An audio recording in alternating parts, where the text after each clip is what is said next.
What's up, people out there? Yeah, what's up? Thank you for tuning in today. Whoever is tuning in. But anyway, today, Back at you with another one. right, my man? What's up? Salute to that, brother. So today, we're going to be talking about testosterone. All right. Benny and Steve Testosterone Show. Yeah. Well, this episode here.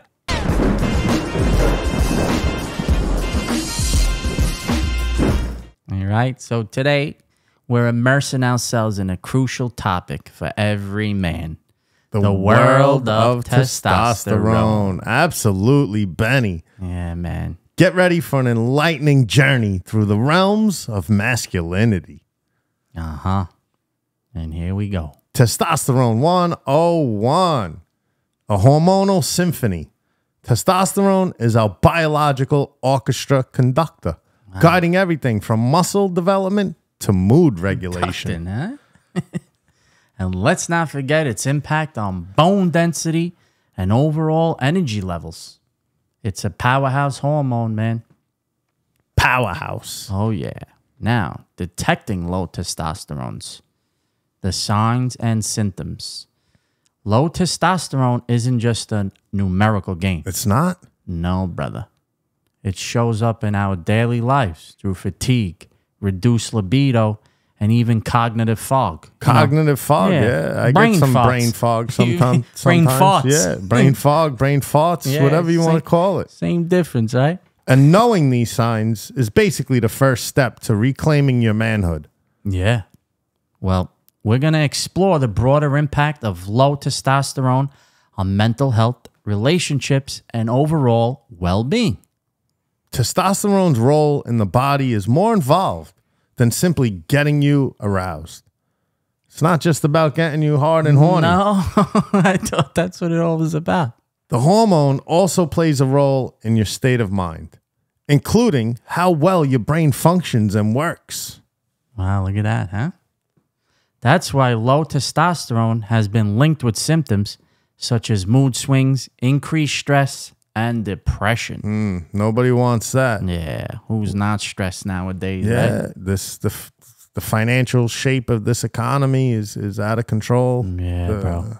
A lot of things out of control in this crazy clown world today. I hear you, broski. But exercise, lifting weights, will lift up your spirits. Yeah, man. Resistance training is like a magic potion for testosterone. Let's break down some of the best workouts to rev up your T production. Now, both cardio and strength training will boost your testosterone. Me, personally, I favor the strength training, you know? I mix it in with a little bit of both. You know, Yeah. like I mentioned in the past, I like to box. So you got the cardio, you get the strength training. Yeah. You get it all in there. That's whenever I do train. I'm not consistent with it. I'm not going to lie. Yeah. As I get older in life, you know, you tend to slip off. That's what happens. You know what I'm saying? And as you age, a male's testosterone drops naturally. Oh, yeah, absolutely. You know what I'm saying? With age, it drops. So of the two types of exercise, strength training has the bigger effect Okay. on testosterone levels. Yeah, absolutely, brother. Lifting heavy weights with a high volume will definitely increase testosterone the most. Some of the best exercises include compound movements like squats, deadlifts, bench press, and shoulder press, to name a couple. I used to do all of that when I was on my game, you know? Yeah, man. And most of all, you don't want to overlook the benefits of cardiovascular exercise. It's not just about pumping iron. You know, you got to jump rope. You got to go for walks, ride a bike. Things like that. Yeah, Run absolutely. around I in love circles. riding my bike. Even if, you know, if you have no bike, go walk around the block 10 times, you know, if you have no equipment, you know. So cardio has been shown to have a slight impact on overall testosterone levels. Yeah, definitely. Well, You know? let's not forget, which we just did the episode on sleep.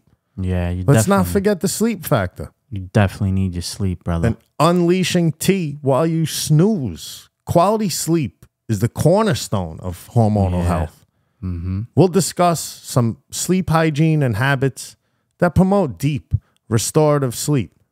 Kind of like no lights on, close up all the windows and blinds, 6 to 8 hours of sleep. Yeah, it's highly recommended, right? 6 to 8. Yeah, man. You know, not a lot of people get that, you know? Absolutely. Check out one of our last videos we did on the importance of sleep. Yeah, man. You know, I'm one of those guys. I neglect my sleep from time to time. You know, I'm sure I'm not the only one, but because you don't want to neglect your sleep, because the real gains happen when you're catching those Z's. Catching them Z's. While you're counting those sheeps jump over the, over the freaking fence. You know? Yeah, man. Yeah. And getting good sleep will, you know, help you. Yeah, bro. You wake up energized in order to go to the gym. In order to have that that extra fucking oomph, you know? Absolutely. To keep your testosterone levels up. And then also the stress management. Yeah. Taming the old cortisol beast. Cortisol's a killer. You know? Chronic stress is the nemesis of testosterone. Our stress-busting strategies will help you keep cortisol levels in check. Well, the good news is you have many ways to lower stress, starting with bringing various changes to your lifestyle, kind of like a healthy diet, Yeah, man. better sleep, Absolutely. and regular exercise. Yeah, bro. You got to keep up with all this stuff. You got to be consistent. That's the whole thing. Yeah, consistency with it all. It's the lifestyle change. Yeah, brother. So, you know, once the stress issue is under control, testosterone synthesis improves on its own. That's interesting, all on its own. Once you lower your stress, your testosterone goes up. It's a major factor. So I guess, like, even if you don't exercise regularly, if you're not eating right, if you're not doing all of this right, but you're stress-free. If you're stress-free, it could help. That's you know, pretty it balances. interesting. I guess one helps the other. It overrides and help, you know. Yeah. Hey, it's well, crazy. speaking of eating right, you got foods like avocado. People call it the green gold of hormonal health. Basically, unsaturated fats in avocados and many other foods are like rocket fuel for testosterone production. You think that'll fuel my rocket? Well, anyway, I better start eating that because me personally, I'm not a fan of avocados, but yeah, I eat them. Well, there's a lot of health here's benefits. some delicious ways you could eat them. You know, try to incorporate avocados into your diet.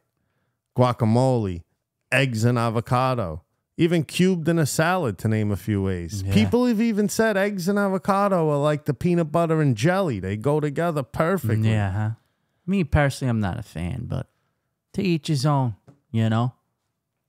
And then, of course, zinc, the testosterone ally. What foods have zinc in it? Oysters, pumpkin seeds, and lean meats are rich in zinc, a mineral crucial for testosterone synthesis. Crucial, so we need it. Pretty much, man. Absolutely, brother. Either you get it through foods or you get it through vitamins, supplements. You know, me personally, I make it up with a daily vitamin, with a supplement, because I don't always go shopping. I don't always have access to certain foods. Sometimes I'm lazy. Yeah. So you know what? Let me just take a fucking vitamin, you know? But whatever. These foods would undoubtedly help your body produce more testosterone. So that's the key, good. man. That's good. You know, other vitamins are like vitamin D, kind of like the sunshine on a plate. Salmon, fortified dairy. These are your vitamin D powerhouses. Learn how to plate up some sunshine for your hormones, Benny. Yeah, You mentioned you take the supplements for vitamin D, or you can find the foods. Something like eggs. Eggs are a very good source of vitamin D. Eggs and avocado, like I mentioned before. Well, here's some overall dietary tips for testosterone maximization. We'll round up with a comprehensive guide on the best foods to boost testosterone, including dietary do's and don'ts. Okay, all right. So, do eat oysters, eggs, pumpkin seeds. Avocado as well. Those help. Now, the don't eats: soy, processed foods, dairy, bread. Oh man, You know, that lowers your testosterone. I eat the bread. Bro, I eat the dairy. I can only imagine. I'm eating the processed meats that are on the bread when I make a sandwich. Yeah, man. The only don't eat I eat. The only don't eat I don't eat is soy. Yeah, same here. Yeah. The rest I eat, man. I can imagine. Yeah, according to this, we definitely have low testosterone levels, bro. I gotta stop eating like that. You know, Gotta bread. change my I love eating bread. habits. How do I not eat bread, bro? Italian bread? You kidding me, man? Anyway, you got to eat all this stuff in moderation, you know? Yeah, absolutely. And then you got alcohol. Oh, alcohol boy. and testosterone. Oh, Oh my man. God. Here's the booze truth. What are we going to do now? The alcohol, too, we got to cut out. Man, yeah. Oh, man, on. We got to cut down now. Well, we're going to dissect the relationship between alcohol consumption and testosterone levels. And it basically, you got to drink responsibly, gentlemen. Yeah. Studies find that heavy alcohol consumption results in reduced testosterone levels in the blood. So basically, I would recommend avoiding alcohol in this case. Wow. Avoiding that. Totally. Yeah. If you want to boost your T levels, yeah. That's Do they have a T level meter somewhere? T level calculator? Yeah, like somewhere. You got to go to like doctors. a diabetic can test their insulin level. Is there like a little T level test? Yeah. Other than like the doctor, like you can test your insulin, right? If you're diabetic, they got the insulin test. Even if you're not, I would imagine you can test it. Prick your finger or whatever. Yeah. Well, there's got to be some testosterone. Yeah, I wonder if they have it. Anyway, That's a good question. let's get into intermittent fasting. That's another way. A hormonal reset. Is intermittent fasting a friend or foe of testosterone? Let us weigh in on this popular lifestyle choice. Me, I really don't fast too much. Once in a while, I'll do it, you know? But Yeah. I mean, I've never done a whole 24-hour or 48, 72-hour fast, but I do intermittent fasting where it's I won't eat for a good 16 hours or whatever. yeah, I'm more in that situation myself, you know? Yeah. Well, studies show that short 24-hour intermittent fasts can help increase HGH by 2,000%. Wow. That's a huge increase. Yeah, bro. Which, of course, can stimulate a significant increase in your testosterone levels. You know? Maybe we got to try that 24-hour fast. We got to try a lot of things. What about, I heard meditation. And hormonal harmony is important for testosterone too. Yeah, you got to meditate, huh? The profound impact of mindfulness practices on testosterone levels is quite amazing, they say. Uh-huh. It's not just about the body. It's about the mind too. Yeah, bro. Mind, body, and soul. It is. That's correct. Anyway, people, what an episode we have here. We've covered the A to Z of testosterone optimization. Remember, it's not just about quantity, it's about quality too. So stay tuned for more, people. Yeah. And don't forget to like, subscribe, hit that notification bell. We'll be back with more deep dives into health, wellness, and everything that makes life awesome. Yes, everybody, thank you for tuning in. Don't forget to comment and subscribe. And we'll see you on the next episode. Peace. Thank you, everyone.